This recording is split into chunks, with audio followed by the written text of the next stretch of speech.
Hey, what's up, everybody? Welcome into episode 6 of the Fantasy Facts podcast. Wow, stumbling right out of the gate. Um, we are back with episode 6. I'm with my co-host, as always, David. How's it going, David? It is going well, man. Still on vacation. Went golfing today. Beat the father and the unk with my fiance, and then also went water skiing for the first time this year. So I can't complain. It's a pretty good day. Sounds very nice. Sounds very nice. For those of you who missed episode 5, David is at our family reunion at the moment. I wasn't able to attend this year, so David's having a pretty good week up at the lake with the fam, doing fun stuff. I've been working, but I am going to Portugal tomorrow, so that'll be better than working for sure. That's why I couldn't make it to the family reunion this year. So, yeah, I'm excited for Portugal. We've got a lot coming up in our personal lives, but we're not going to stop bringing you fantasy football content just like today. We're talking about the NFC North today. One of the, I think, most competitive divisions in football this year in terms of the strength of the teams top to bottom. I'm really excited to talk about it. It's also the division of David and I's favorite team, the Minnesota Vikings, so we'll try not to be too biased in our love of the Vikings and our bias towards the other teams in this division. Um, did you watch any of that World Cup game today, David? I did not catch any of it. I just saw the messy memes that I sent you, or the gifs of him being like a little ballerina or whatever. I don't know how England blew that game. They went up 1-0, and then they just decided to stop playing, It's and they because let Argentina come back and Harry win. Winker ain't got it. Yeah, I don't know about if Harry Kane was the one to blame, but Like I said, did not watch a second of the game, but yeah, his big World Cup. forehead probably could have put the ball in the goal one or two more times. David's not an England fan, for those of you who don't know. Um, but yeah, the World Cup final is set. We've got Spain versus Argentina. You got any early predictions for that form of football before we talk our form? Yeah, I got VA Argentina probably winning it. Argentina? I really hope you're wrong. I feel like the narrative on Argentina has completely turned. Like in 2018, or not 2018, 2022 in Qatar, everybody was like, come on, like please let Messi get that World Cup that he hasn't gotten. Like please, please, please. Now I feel like everybody despises them. I mean, maybe I'm just in the Ronaldo sphere on social media because I'm a Ronaldo guy, but um I feel like the perception of Argentina and the bias and the favoritism that they get has really shifted in this World Cup almost. Um, I think that Egypt game just pissed a lot of people off because they took that goal away and then people thought well, Egypt was supposed to win, and it really. and the leader of FIFA, who's like supposed to represent every team in the world, talking about how he was suffering with the Argentina fans in the Cape Verde game that went down to the wire. I Like didn't see that, the but the comments are just so shady. Nobody trusts FIFA because FIFA has a long-standing history of like bribery and things like that. Like that's why the World Cup was in Qatar. That's why it's going to be in Saudi Arabia in 2034. Um it's just nobody trusts FIFA and nobody trusts the transparency of video assistant replay, who's running FIFA, the officiating. Like it's all crumbling, and that's one of the sad parts about where soccer is right now in terms of ISIS the has a new international leader, and we game. know exactly who it is. But yeah, I think the sentiment around the world is probably going to be pro Spain. I'll definitely be cheering for Spain. Um, Yeah, me too. I saw something that Spain hasn't. I don't think Spain's lost a game since they lost the Nations League final to To Portugal Portugal. last year. I think it was last year. I don't think they've lost a game since then. Isn't that crazy? Um, And what was I telling you a couple days ago? They or yesterday they've conceded 1 goal in 7 games this World Cup on defense. Just Yeah, they're crazy, good. but Is yeah, it I the think one goal Spain. was today? The 1 goal was no, the 1 goal was they didn't concede any to France Oh, yesterday, I'm tripping. Yeah, I totally just and then yeah. they the goal they conceded was it wasn't to Portugal either. It was to Belgium in the quarterfinal. That's why they're the They GOAT. beat Belgium 2-1, but yeah, I Spain to me looks like the best team when I watch them play. Especially after they dominated France, who I kind of thought might be the best team, but we'll see. The best team doesn't always win. It's one game, win or go home. We know that about the NFL playoffs as well. So, um, anyways, enough World Cup coverage. The finals on Saturday. No, Sunday. Sunday. The finals on Sunday. Spain versus Argentina, and I'll be excited to watch it. I'll be in Europe for it, so I think the vibes will be high. Um, as I said at the start of the show, we're covering the NFC North today. We're continuing our divisional breakdowns. After today, we've got 2 divisions left, David. I know you can't wait to get out of this content. Um, so we're going to be jumping into 3 more divisions, including today, and then we will be moving on to some real fantasy, draft strategies, mock drafts type of content for you, in August. Um, Reminder of the standings last year. The Chicago Bears were division champs. They finished 11-6, and they lost in the divisional round. I don't remember off the top. They lost to the Rams, not the Seahawks, right? Yeah. Um, the Packers were 9-7-1. They were an NFC wildcard team. They lost to the Bears in the wildcard round. The Vikings were 9-8. They finished in third via tiebreaker. And the Detroit Lions were also 9-8, and they finished fourth, which I think was the biggest surprise in the division, probably that the Lions went from first to fourth. Um, but the key takeaway here, I think, is that every team in this division finished over 500 last year. It was a really talented division, a lot of good teams. Um, Before we jump into the teams themselves, just a reminder, these podcasts are dropping on Spotify, YouTube, and Apple Podcasts. The Fantasy Facts Podcast. We're over on X at the Fantasy Facts. We're on TikTok and Instagram at fantasy.facts. As always, facts is spelled F-A-X. David and I have been going bottom to top, so I guess we're going to talk about the fourth place Detroit Lions first. Feels weird even saying that. Ready to jump into the Lions, David? Yeah. I mean, it definitely was a surprise last year to see the Lions finish last. But with that being said, like it was a very, very very competitive division, and they did make some big changes at coordinator, as well as losing a couple key pieces, but replacing those in their own ways. I'll let Drew kind of break that down. Yeah, so 2 new coordinators. Drew Petzing is the offensive coordinator. He came over from Arizona. I hate that hire, to be honest. Drew Petzing was terrible in Arizona. He cost Jonathan Gannon his job, in my opinion, with how bad his offense was, but I guess we'll see. I'm starting to get a little bit worried that I just about said Matt Campbell. That's the old Iowa State head coach and now the Penn State head coach. Dan Campbell. I'm a little bit worried that Dan Campbell can't hire coordinators because they look like a different team without Ben Johnson, who he, of course, hired, but then lost. And so far, I don't feel like has been able to replace him or Aaron Glenn very effectively. Um, Anyways, outgoing fantasy contributors David Montgomery and Khalif Raymond are gone from the backfield and the wide receiver core. They did sign Isaiah Pacheco.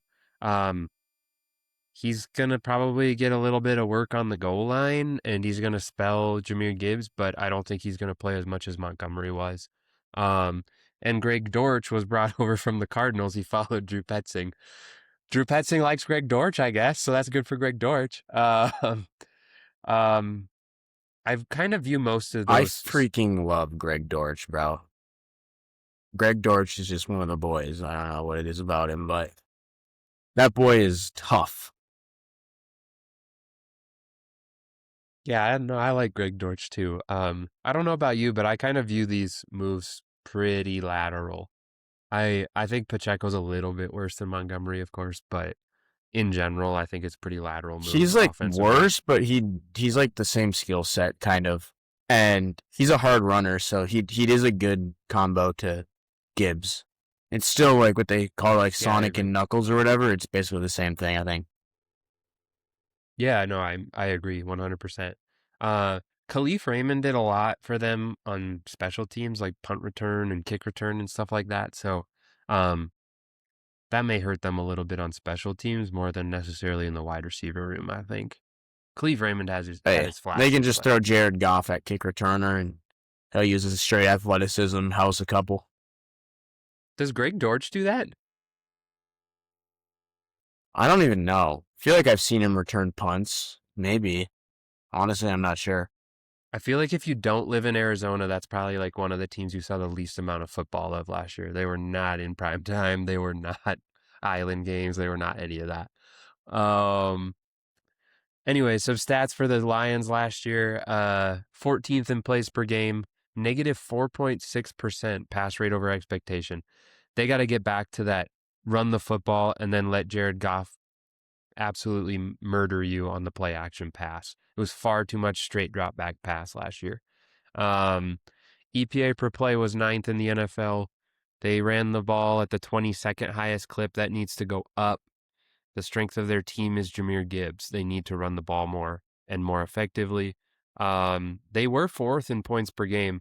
Um, the other part about this team from last year was that the defense was decimated with injuries, and they, scored a lot of points, but the defense gave up a lot of points, and therefore they It lost a lot of really games that they could feels have won. like that's a repetitive thing, though. If you think back, the year before that, same situation, defense was absolutely decimated with injuries.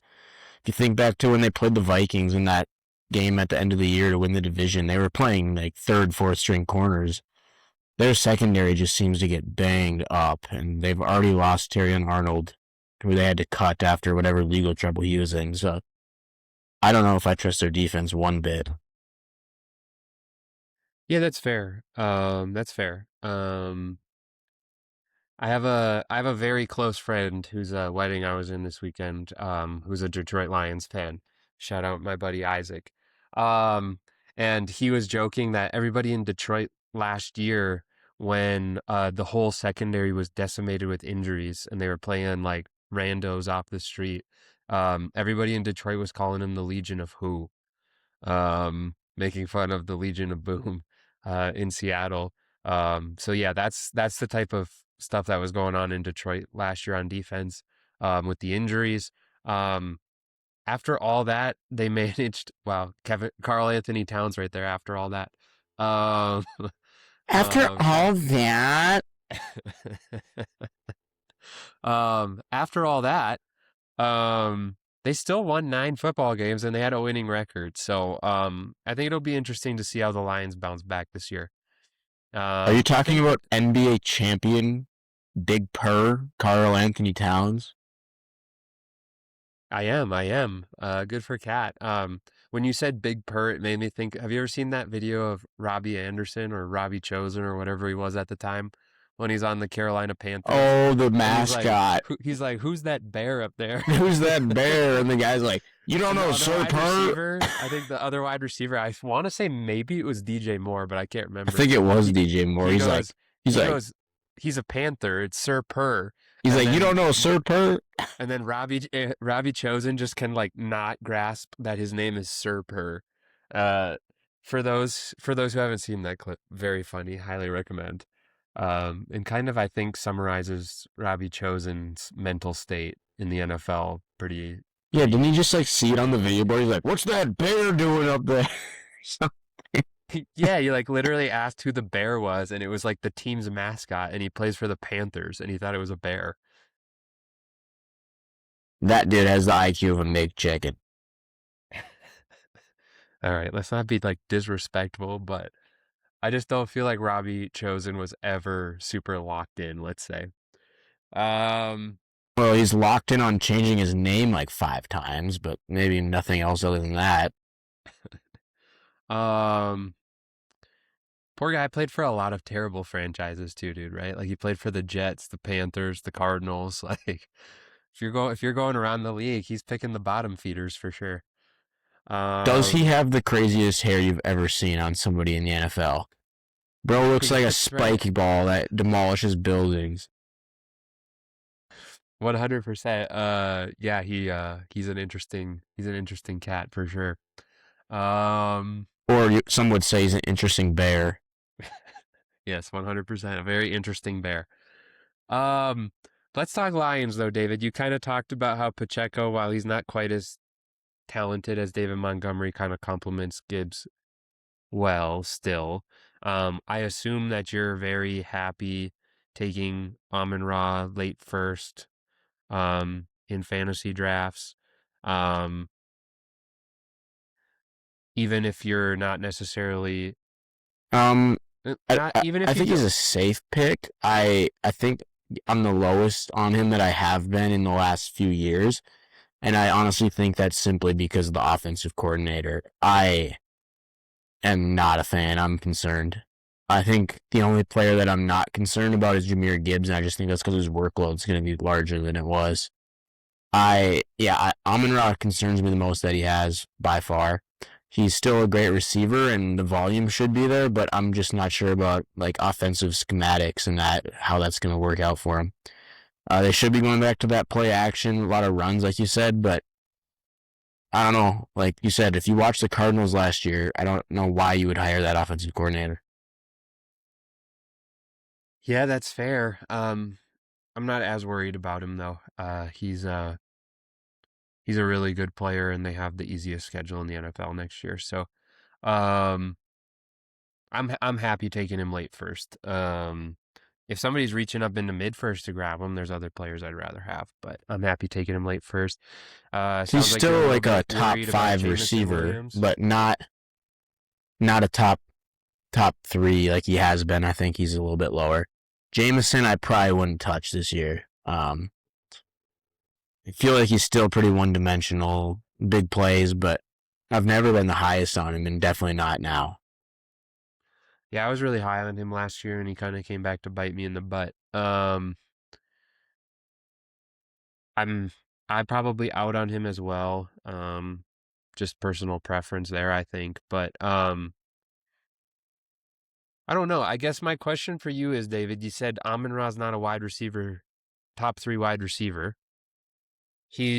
But he's not being drafted as a top three wide receiver in ESPN and in Sleeper. He's the ADP consensus wide receiver four. Um, and you said you view him as probably a top five guy. So again, I don't know if his draft cost is necessarily out of control. I get what you're saying No, I about don't him, think but I his don't draft think the cost draft is. I cost think is at a end problem. of first round is pretty realistic. You're thinking 10th-ish pick or a little bit earlier. That's like I don't know. Let's just say Gibbs, Bijan, Puka, Chase, CMC. I like Jefferson, um, but Jefferson's not Jefferson's going that risky. high in people's mocks. I'm No, just saying that's one person I would JSN is consider the ahead of other him. wide receiver name that's pretty Yeah, consistently I going off like for him me. over JSN though.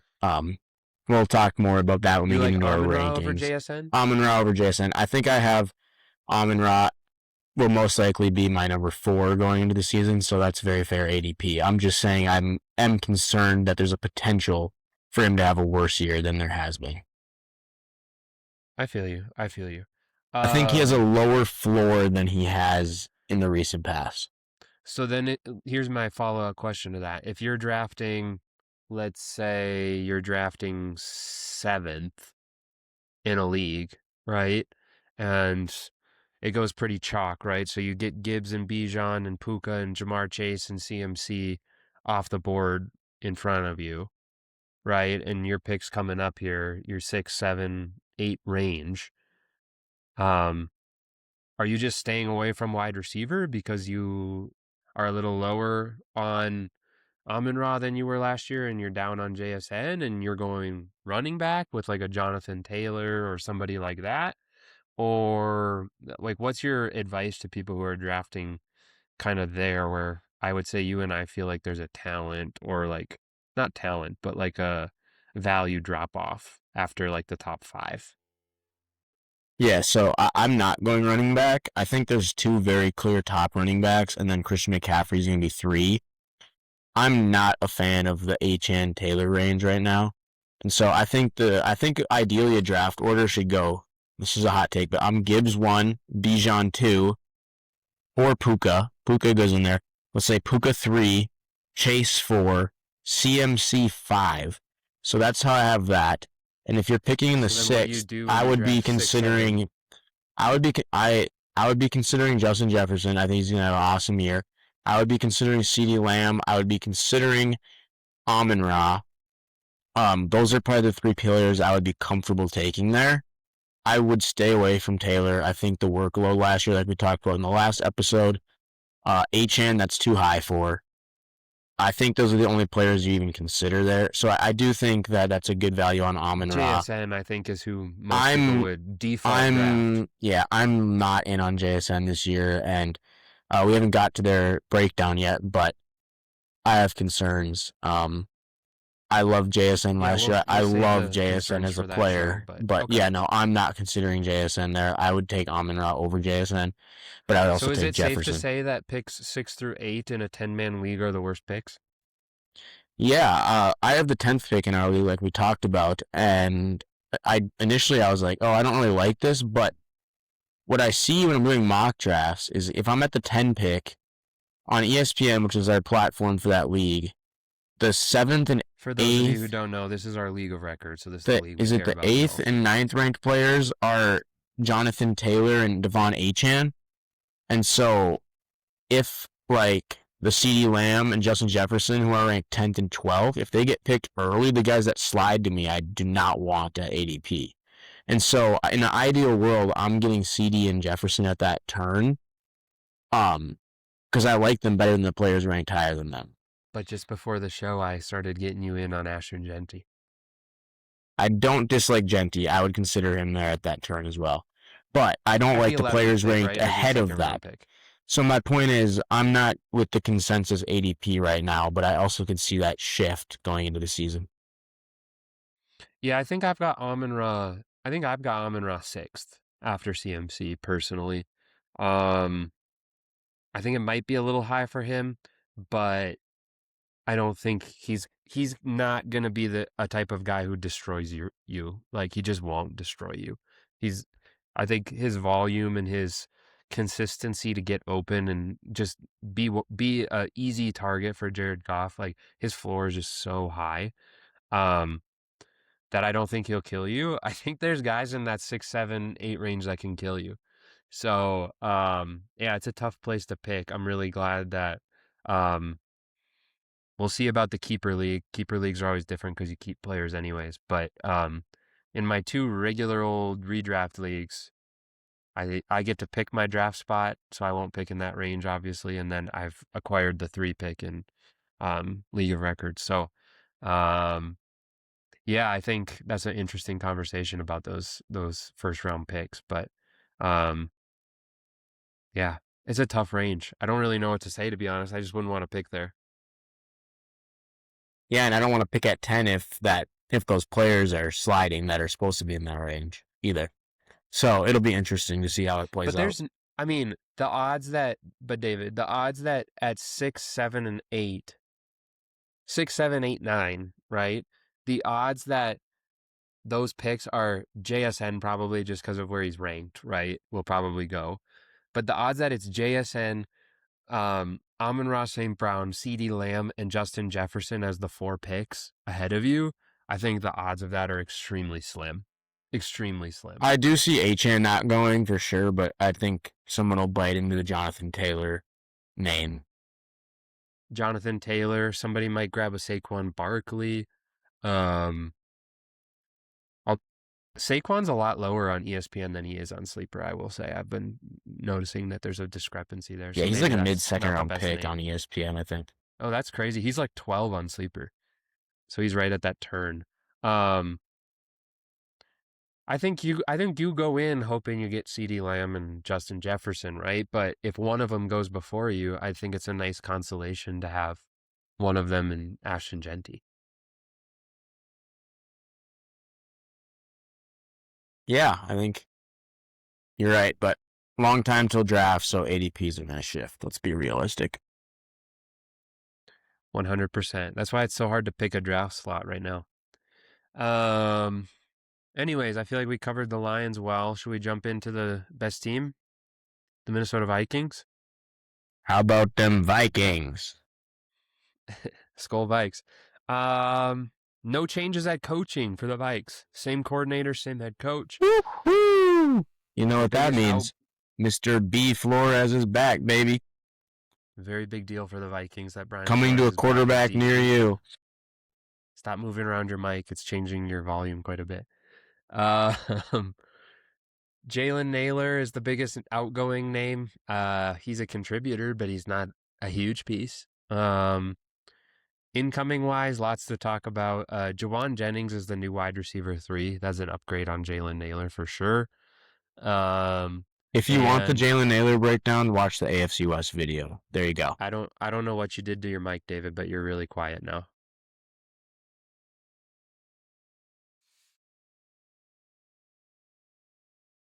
While David tries to figure out his mic, Jawan Jennings is the new wide receiver 3. Like I said, I really like that signing for the Vikings.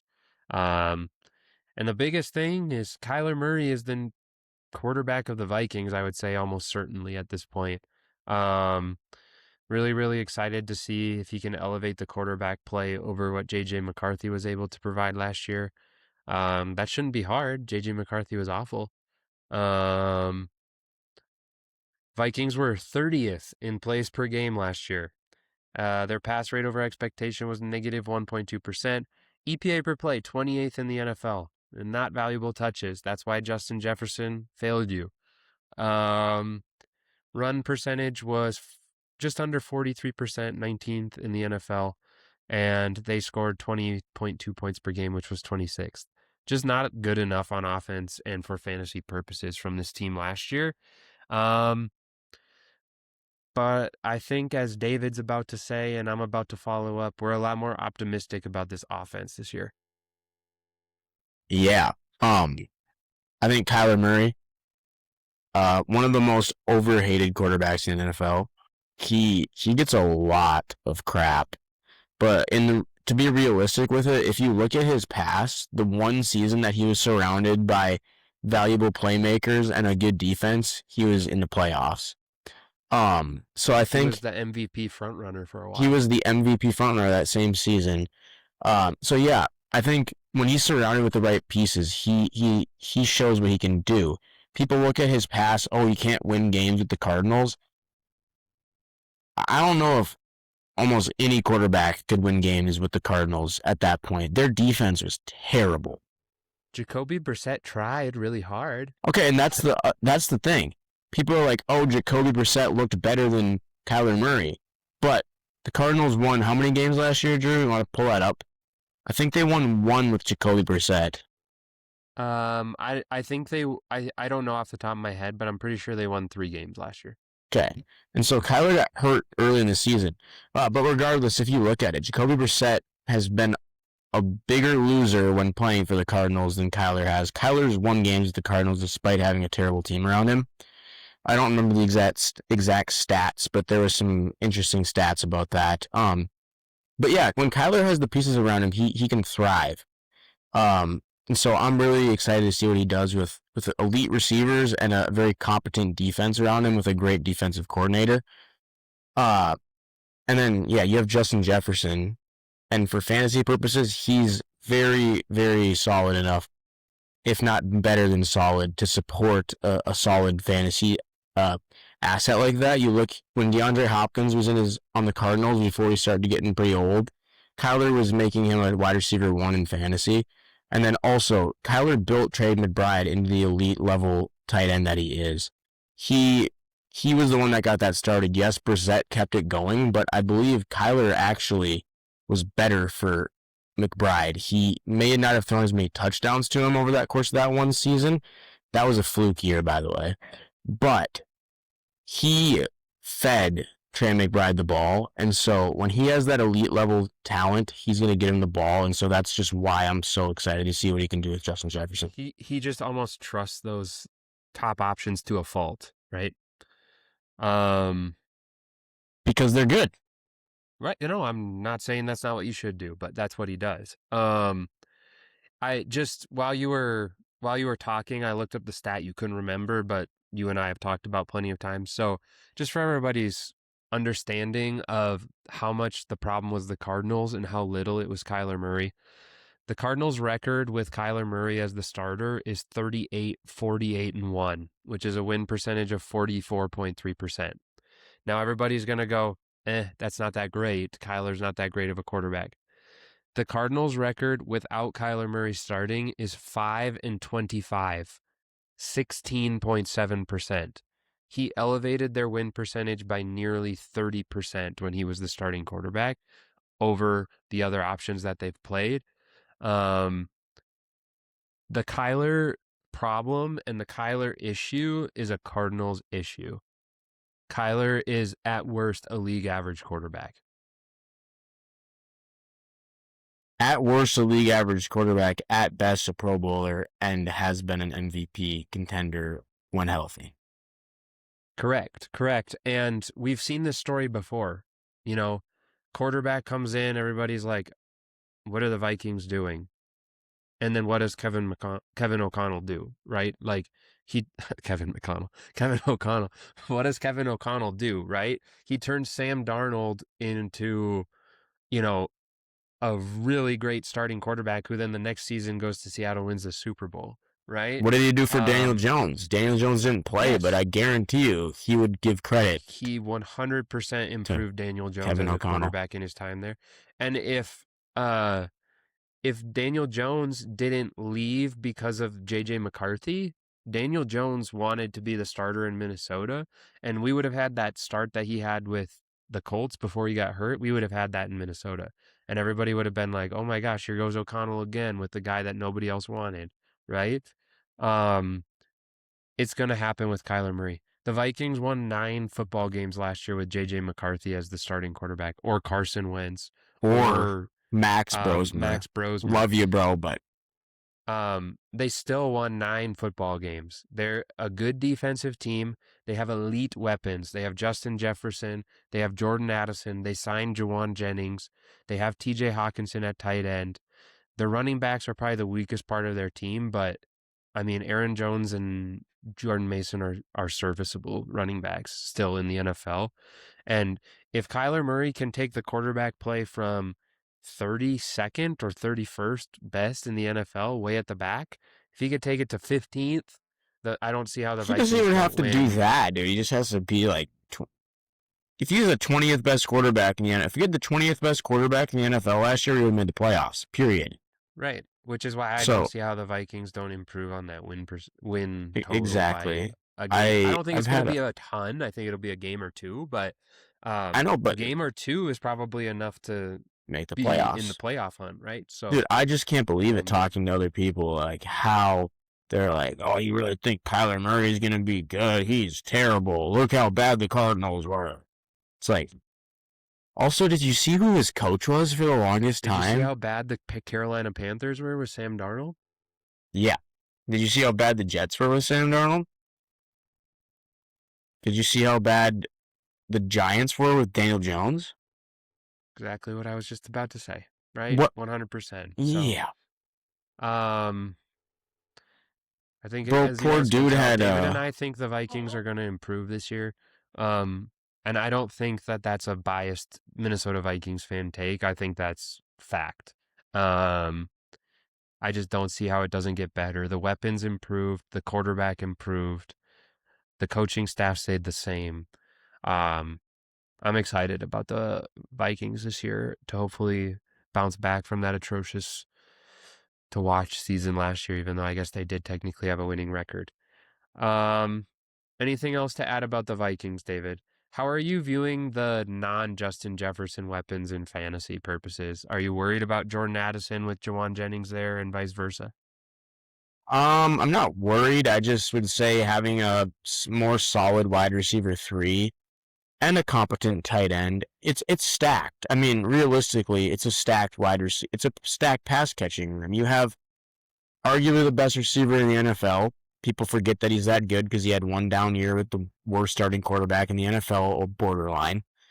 And then you have Jordan Addison, who has been talked about as arguably the best wide receiver 2 in the league. Once again, maybe being downplayed after a rough year and a suspension. And then I would go out and say Jawan Jennings is probably the best wide receiver 3 in the NFL right now. And so on top of that, you have TJ Hawkinson, who, to be fair, hasn't looked the same since his knee injury, but he's still a competent red zone threat. It's just a good crew. I don't know how to project those 3 in fantasy. It's really hard to say with Kyler there. I think Justin Jefferson, like we said, he likes to go to his number 1, and it works. And so you have that, but then the other receivers in Arizona had spike weeks. I mean, we saw Christian Kirk was a solid threat when he was there. Michael Wilson had good weeks. Just trying to think of other names. Even Greg Dortch would flash from time to I was time. gonna say Greg Dortch even popped off occasionally. Yeah, and I so think unfortunately the really sad name to mention that also had some good weeks was Rondale Moore. Rondale Moore was Zay Jones was on the Cardinals at one point, had good weeks. Kyler's able to put all the weapons around and make them look solid. And so I think Jordan Addison's going to have spike weeks. AJ Green. AJ Green was on the team the year they were on that insanity run and were like 8-0. They almost were 9-0, but AJ Green wasn't looking for the ball against the Packers on Monday Night Football. But yeah, no. I think Jordan Addison's going to be solid. He's going to have spike weeks. I think Jawan Jennings is going to have weeks where he catches 2 touchdowns. I think TJ Hawkinson's going to have weeks where he puts up 18 to 20 fantasy points. I think the one consistency is going to be Justin Jefferson. The other pieces will be interesting to see how they kind of break it down, but I think they're all going to be solid. I don't want everything to do with the Vikings offense as far as quarterback and potentially pass catchers. I would not really look for the running backs just because I do think Kyler's going to be a little happier and a little bit more willing to use his legs than he was with Arizona. I think he was pretty fed up, and coming off that injury, I think he didn't really want to put himself out there for a losing football team. But if we're in the hunt for the playoffs, having a good team, Kyler's going to be doing it all. And so he's going to be a very slept-on fantasy asset. And I think when we get into our rankings and talking about that, people might be surprised just how high me and Drew having. Definitely. I can't wrap it up any better than that. Let's jump to the Green Bay Packers. No, we'll be nice Packers fans. What's up with the Cardinals staff ending up in this division this year? Jonathan Gannon is the new Packers defensive coordinator. After Jeff Hafley, that's his name. I was struggling to pull the name out. Went to Miami to become the head coach.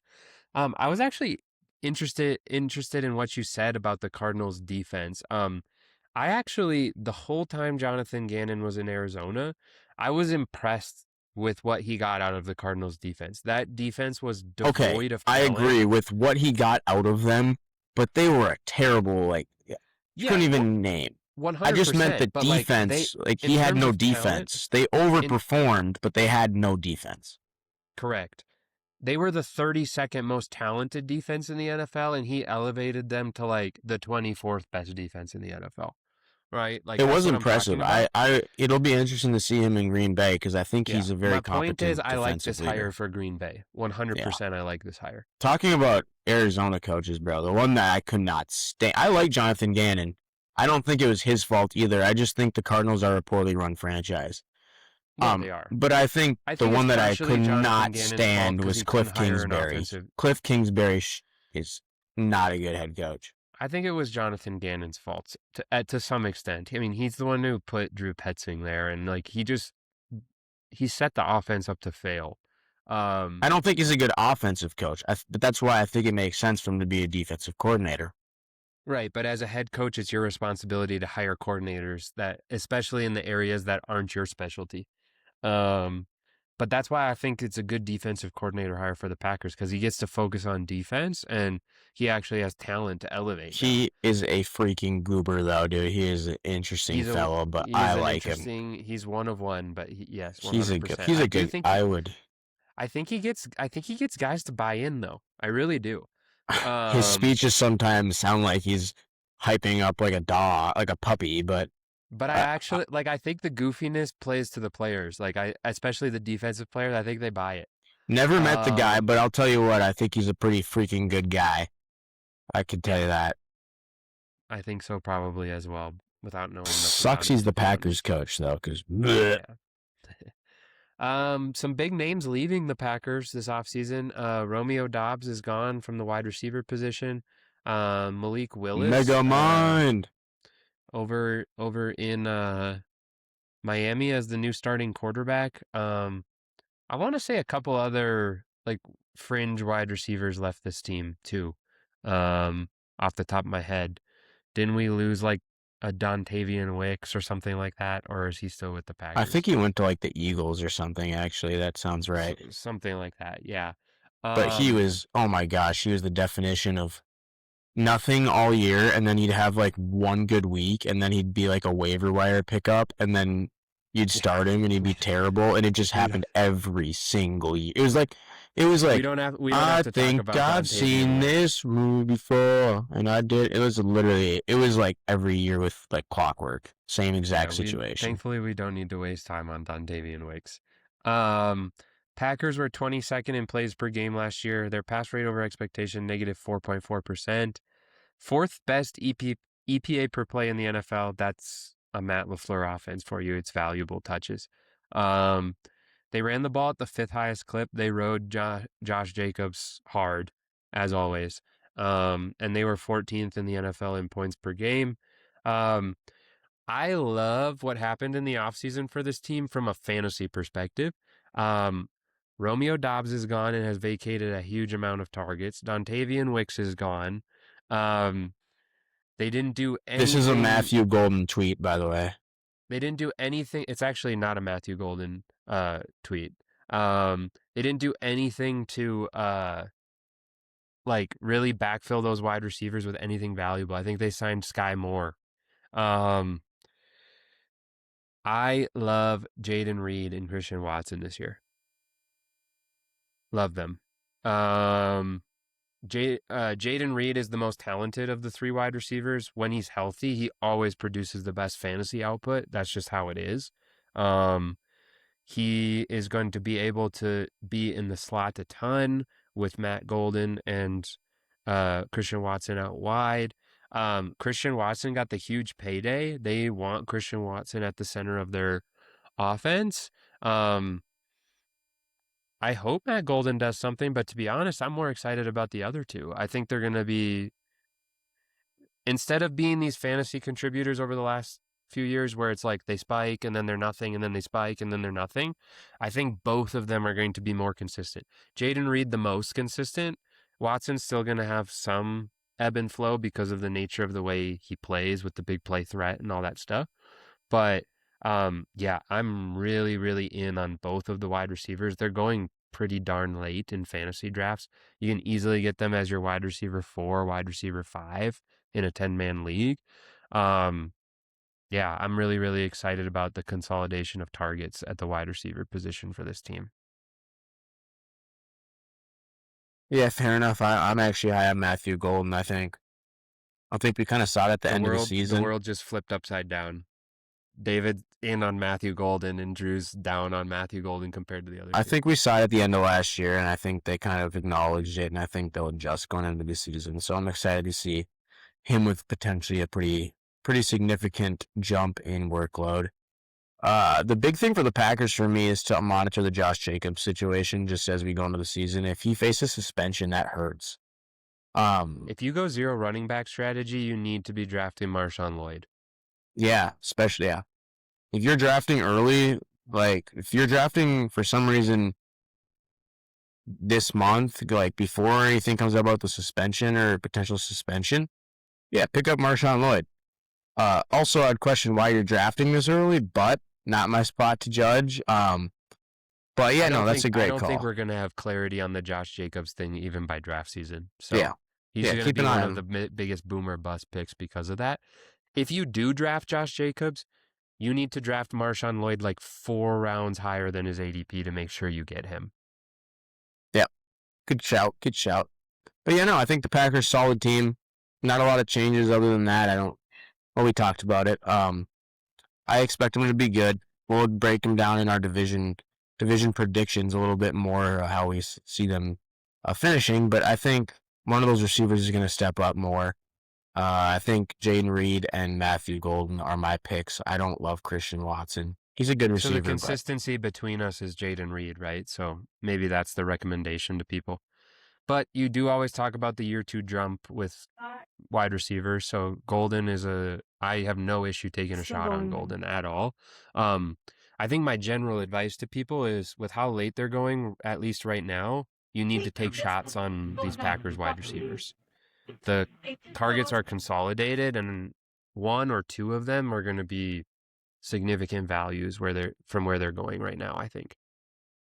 yeah, and they're all ranked kind of in that same area. So it's pick your Yeah, so poison. take a shot on who you like. Diversify if you're in multiple leagues, right? Get Golden in one, get Jaden Reed in one, get Christian Watson in one, right? Make sure that you hit somewhere. But be cautious of Jordan Love.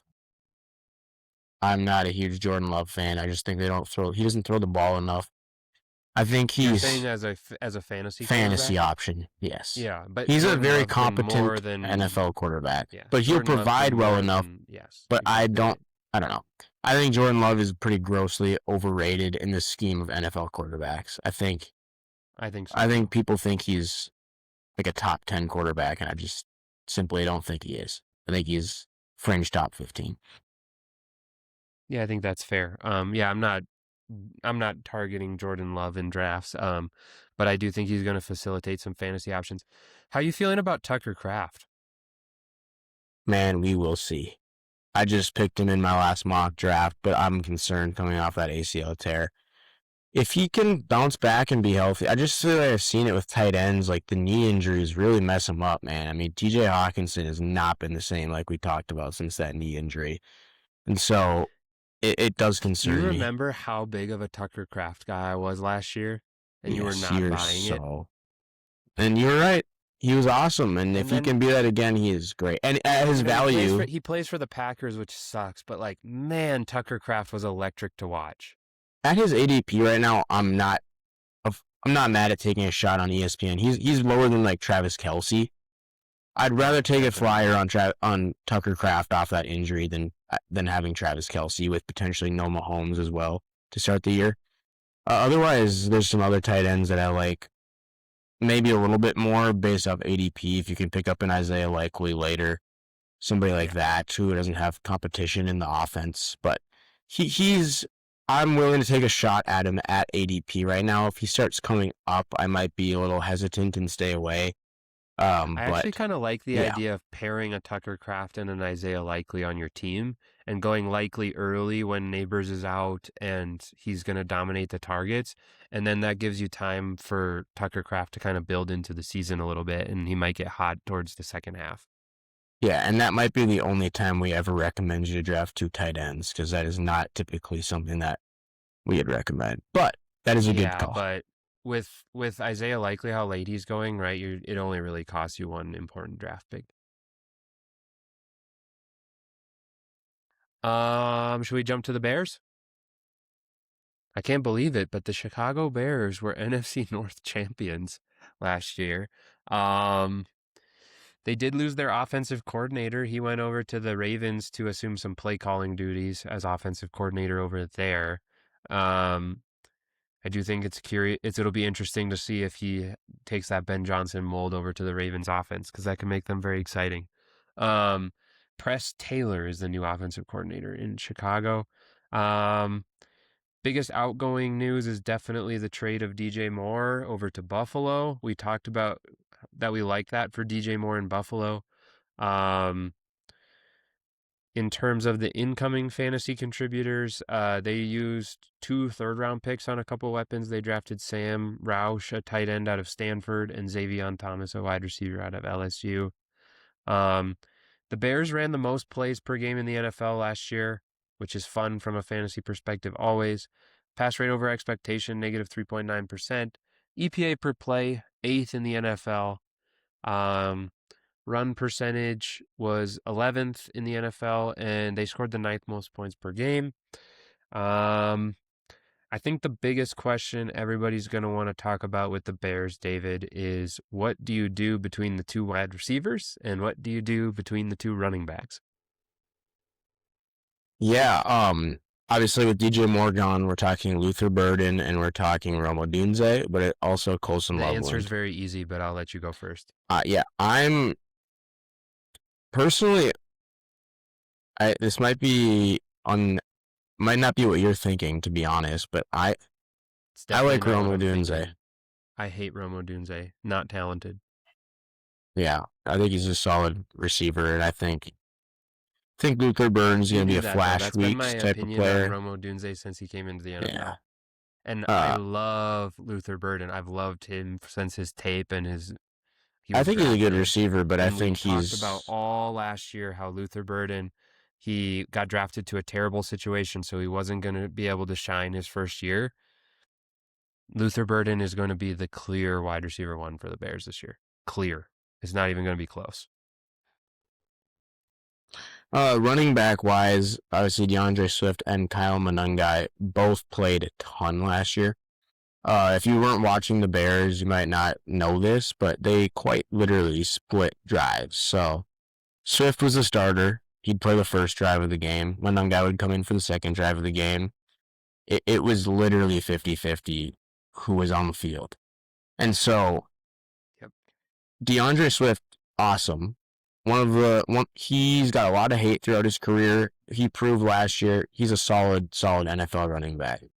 But sorry to interrupt, but my mom just texted me Argentina ? Thumbs down. But he's awesome, and I want him in fantasy. But his ADP compared to Kyle Monangai right now on ESPN, it is ridiculous how low Kyle Monangai is. He was taking half of the carries on the 11th highest run-heavy offense. So an above-average rush offense that was also extremely efficient, by the way. If you go look at both of their yards per carries, they were well above average, and they both scored a decent amount of touchdowns. And so at his ADP, he's not going to finish lower than where you're getting him at his ADP. He's a value. Swift is more 100%. Accurately, his ADP is more accurate to where I project him to finish. I think he's a top 15 to 20 running back, but I think Monangai is a top 20 to 25 running back, and I believe he'd be under that in his ADP. You can get him as one of your lower bench running backs right now, which is crazy to me. And or you can for those of you that don't know, you can target him in a 0 running back strat too. For those of you that don't know as well, I am like a huge DeAndre Swift fan. I've been a big supporter of him since day one, and watched him through his struggles, still believed in him, and I still do think he's an awesome running back. But you have to recognize a situation and a ADP jump like that. Kyle Monangai is great value. He was great value last year. He continues to be great value. I'd be happy with either running back. Like I said, Swift is appropriately rated right now, but if you aren't taking Swift, I'm all in on the Monangai late, and I might prefer the Monangai late than the Swift early, as a huge Swift fan. So there you go. Exactly right. Kyle Monangai, I think, is going to be the better value of the two, but I think both are fine. I'll say one more thing. Swift, I still think Swift finishes as the higher rated player fantasy-wise, but I think Monangai is closer behind him based off his ADP. And so they're both going to be fantasy relevant, 100%. You're saying that the ADP difference doesn't match the difference in but I'm also want to make it clear that DeAndre Swift is not a bad value at his pick. And so I'm not scared to take Swift at that value because he's around players like a David Montgomery type of player. who's a solid running back as well. And it's actually funny because he's kind of who replaced Swift in uh, Detroit. But anyways, yes, both are good value. Monunga is just the better value at ADP. I'm in on both. Yeah, for me, I'm like very much like this deciding between the two at each position is very easy for me. I want Luther Burden way more than I want Romo Dunze, and I want Kyle Monungai way more than I want Swift, and that's less about how I view the players and more about the ADP with those two.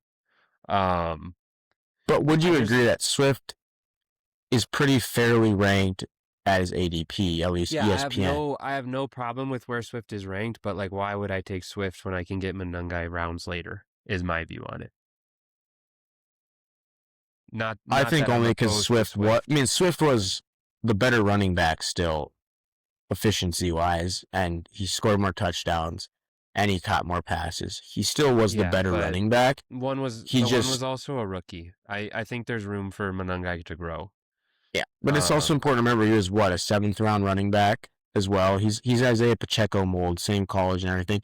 So while he's good, there could be the time where he just kind of falls off as well. You never know what's going to happen with a running back drafted that late. There's not a lot of commitment. I think at least while he's on his rookie contract, though, he's still gonna be a contributor on that team. yeah, like I said, it's for me it's definitely an ADP thing, not a Monungai I like more than Swift necessarily as a player or whatever. Um In terms of the wide receivers, I do like one player significantly better than the other, and they're going very, very close to each other. Um, on ESPN, I believe. On Sleeper, I think the last I checked, that's not true. Burden's going a bit higher. I'd still take Burden. Um, I think Burden's going to be like one of the breakout stars of the fantasy football this year. Like I really do. Um, Colston Loveland, we have to talk about him as well.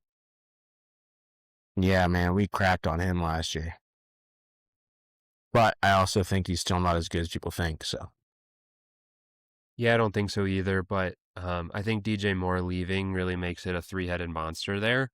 So I think the targets will consolidate to him a little bit more. He did show enough flash to stretch the field and stuff.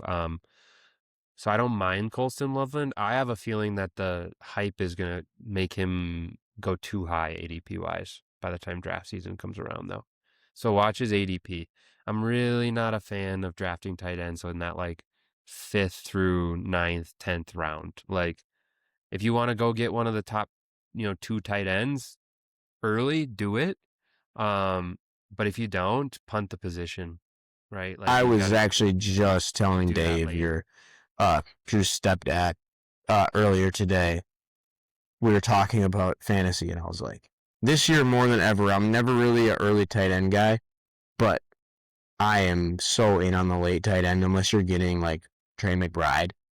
There's just there's so much lower. I feel like you can get There's value lower so than many you used to be potential able to. value tight ends Yeah, later. exactly. 100%. So point is, Right I was now, talking about what Drew was talking about, not to him today, and so 100% what he's saying.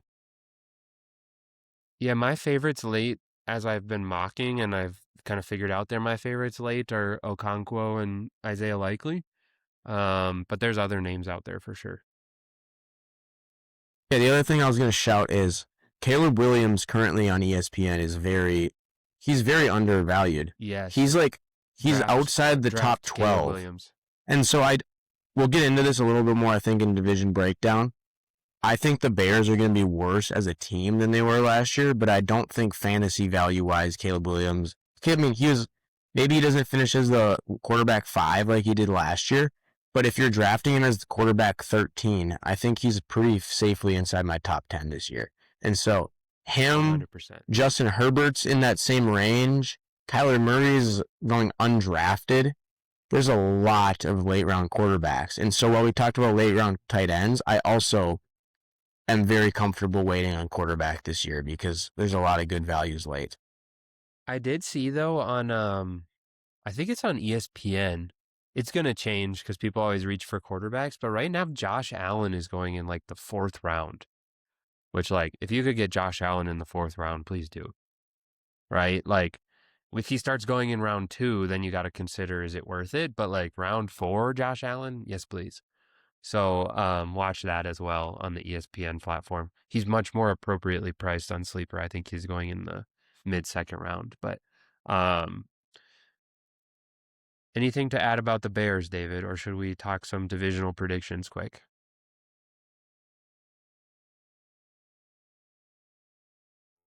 Divisional predictions, it looks like. Yes, sir. Sorry. You're good. Um, well, David and I have one team in 4th and one team in 1st, respectively, and it's the same team. So we're different on this division. I've got the Detroit Lions going from worst to first. There's always a division in the NFL where a team goes worst to first. It happens every single year in the NFL. It's going to be the Detroit Lions this year. They barely missed out on the division last year, even with the abysmal injuries. And the fact that they were playing a first place schedule, and the fact that, you know, things just really didn't break their way. They have the easiest strength of schedule in the NFL next year by Vegas wins expected. They're going to have a very easy schedule compared to the rest of the division. It's not even close, actually. The Vikings and the Packers are in the top half in difficulty still. They're still in the top half hardest, and the Bears have one of the hardest schedules in the NFL next year. I don't think the Lions are going to struggle to win this division, to be completely honest.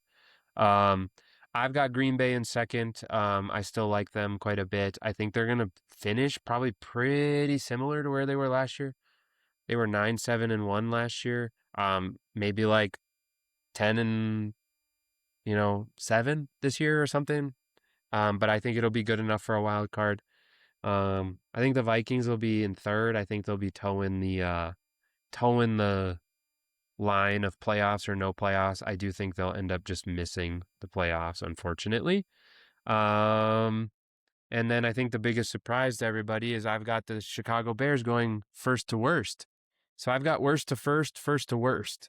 The Bears lost a little bit of defense, especially in the secondary.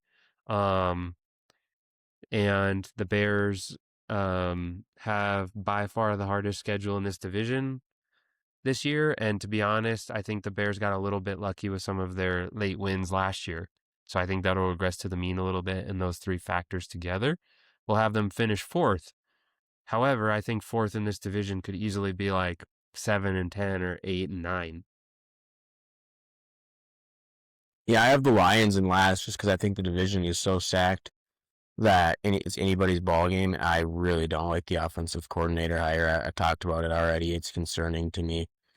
I'm also a lot I feel lower like we on need Ben to make a Johnson bet than on most this. people are. I feel like we need to make a bet on this because we're so different on the Lions. But Yeah, it's really crazy. But yeah, no, I'm concerned about the offense. I don't like Ben Johnson. Oh my goodness, not Ben Johnson, Dan Campbell. I've never been a big fan. I think he loses them more games than he wins them with his stupid antics. And then I have the Bears in third. So like Drew said, I really think that regression is just going to hit. They won way more games than they should have last year. Like Drew said, they were a lucky football team. We saw it time after time, winning on last possessions. It's like the Vikings. The Vikings had a season like that, and guess what happened the next year? We lost all those games. And so I expect the same thing for the Bears. But I think they're talented enough to stay in the hunt, so I think they're going to finish third. I have the Vikings second. They're going to improve. We saw it. They almost made the playoffs last year. They are one game out of the playoffs, and that was with piss poor quarterback play. And then I also have the Packers getting first. I think they're just the best chill out, team Kirk Cousins, overall. with all the profanity. Golly darn! No, I have the Packers in first. I think they're just the best overall team. They have a good offense and a good defense. And good coaching, like we said. So, yeah, I got the Packers first, but I think the Vikings could win if Kyler really excels, and I think I think the Lions could win the division if the offensive coordinator proves me wrong. The one team that I don't think will win the division in 2026 is the Chicago Bears. But I think I have them statted out to be better than the Lions. But I like the Lions upside better, but with a lower floor. So I have Detroit, Chicago, Minnesota, and then Green Bay at the top. Fair enough. Just so you know, you have the Vegas odds-on favorite to win the division in fourth. Which I'm not saying you're wrong. I'm just saying you do. And I bet they would have been last year as well. So Yeah, but they didn't have the easiest schedule in the NFL last year. Or a terrible offensive coordinator like they have now. When they had a terrible one then, but it's worse now. Just you They had wait. a terrible offensive coordinator last year, and they won 9 games. Dude, this fly here is you see this fly? This thing is making me angry. I'm going to say some Kirk Cousins words here pretty quick. They had a bad offensive coordinator last year. They were decimated on defense, and they were playing against a first-place schedule, and they won 9 games. I would be pretty shocked if the Lions aren't a playoff team this year. Maybe they'll finish second, but anyways, as always, we'll see how the season shakes out. And as always, we're gonna finish up with a little section with David sharing a Bible verse. We will let him share that, and then we will close out the show.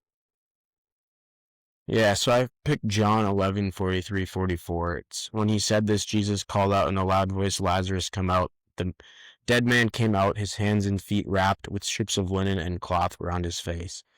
So for those of you that don't know this story, that's a story about a man named Lazarus in the Bible. He had passed away, and I believe it was his sister. I can't remember for sure without looking. His sister, I don't know, Jesus was on his way there, and he had died, I think. It was either a day or it was 2 days before Jesus arrived. And so I think his sister was a bit bitter, like just devastated. And Jesus called out, I think that fly just went in my mouth, called out like his name, Lazarus, and he came walking out of the house 2 days after he had died, back alive. And so the reason I talk about this verse, it's a little bit different than anything I've talked about so far. It's a reminder to all of us that Jesus can work miracles in our lives. And while we might not see those in our everyday life, there are examples of that, whether it be something as minor as you barely avoid a car accident to a child surviving some sort of massive medical emergency. And you even hear of people every once in a while having cancer, it just disappears from their body, or any sort of thing like that. For me, with this kind of stuff, when people are like, where are these miracles nowadays? I always point to like science and modern medicine and things like that. Like the fact that 40 years ago, if you had appendicitis, you were dead. Maybe not 40 years ago, maybe more like 100 at this point, but like you were dead 100 years ago, right? And like now you have like a tiny incision on your stomach and you're good to go, right? Like that's relatable for you there. It's to me, modern medicine and our ability as humans to save other humans by the grace of the knowledge and stuff that God and Jesus have allowed us to find and learn. That to me, that's like the most clear, like this is modern day miracles at work. Mm-hmm. And yeah, and that's true. And on top of that, you do still see unexplained phenomenons, which I consider miracles. It might, like we said, it might not be as much in the Bible, but I also think that's because as a generation and as the planet, we've kind of gone away from believing in those miracles, or like trusting that those miracles can happen and really putting our faith there. And so while by no means do I say that's some guarantee, if you have a loved one that has cancer or you have a disease that you want ridden, I'm not saying just by calling out on Jesus, it's always going to be taken away. But I am saying that Jesus is capable of doing things like that, and that we need to remember that putting our faith in him, he's able to do that. And so if we believe it can happen. And like I said, it's not always in God's plan because, like I've talked about in other episodes, God uses mysterious things for his glory and to help people in ways they don't understand. But we need to remember that Jesus is capable of performing those miracles. And so, uh, if there's something you need, just call out on him. And if it's in his will, he will change that for you. And if not, um, just know that God's got your life in his hands and that everything that's happening, he's watching for you. So, Yeah, and the other thing I always think about, because I have a very logical mind, and so for me, I just am logical about everything, right? And so I think sometimes it's as simple as thinking about the situation, right? Like at the time that these miracles were happening in the Bible, like God and Jesus needed to convince people around them that Jesus was the Son of God and was going to die for our sins. And miracles and being able to perform things right in front of people where they just couldn't even believe that it was possible was the quickest and easiest way to show people the power and also the grace and like justify and, show who Jesus was. And after they did that and they got the apostles and the disciples to go out and spread the word, and Christianity grew into this ginormous religion that, has such a huge proportion of people in the world following it and all of that kind of stuff. Like they didn't they don't need to prove anything to anyone anymore, right? Like the whole point was growing the religion and showing who Jesus was and why he came. And in the moment, he needed to show people that quickly. But now all the evidence is there. It's in front of you every day.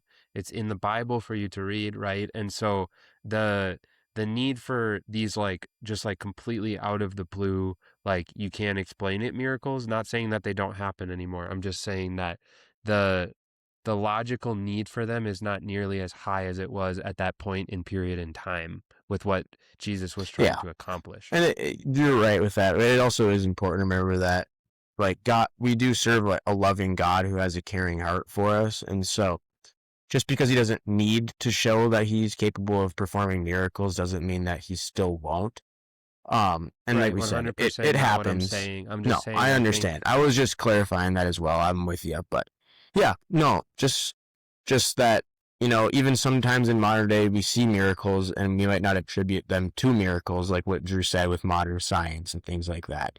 And so it's just a reminder that, we serve a loving God and that when we call upon him, he will answer one way or another. And so don't be afraid to call upon him with any request. Just a reminder in your everyday life. 100%, 100%. Thank you for sharing. As always, guys, these podcasts are dropping on Spotify, YouTube, and Apple Podcasts, the Fantasy Facts Podcast.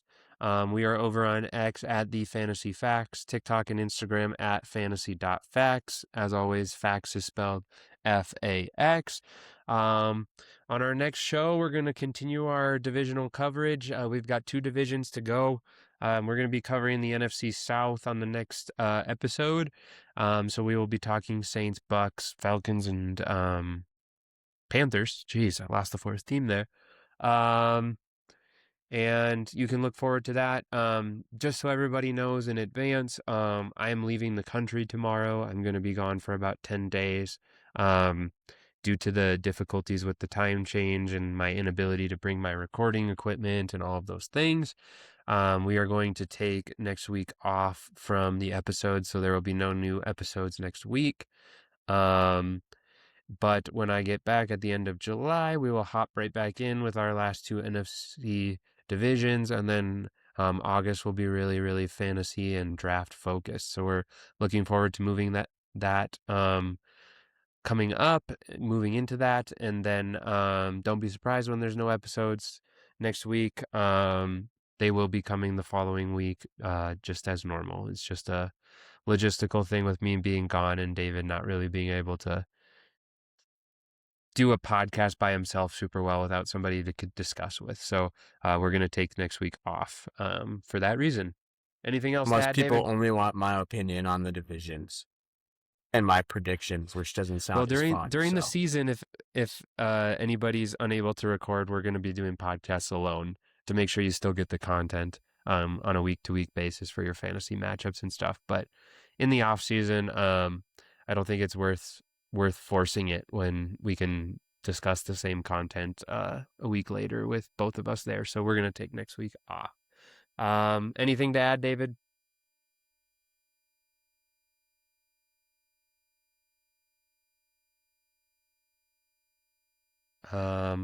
David's not answering, so I'm gonna say nothing. I don't know what's going on with his video, but I can't see him. So, um, we will sign off. Thanks for listening. Please share, comment, post, and keep engaging with us. We love you all, and have a great weekend and then week, because we will not see you until the following week after that. Bye, y'all.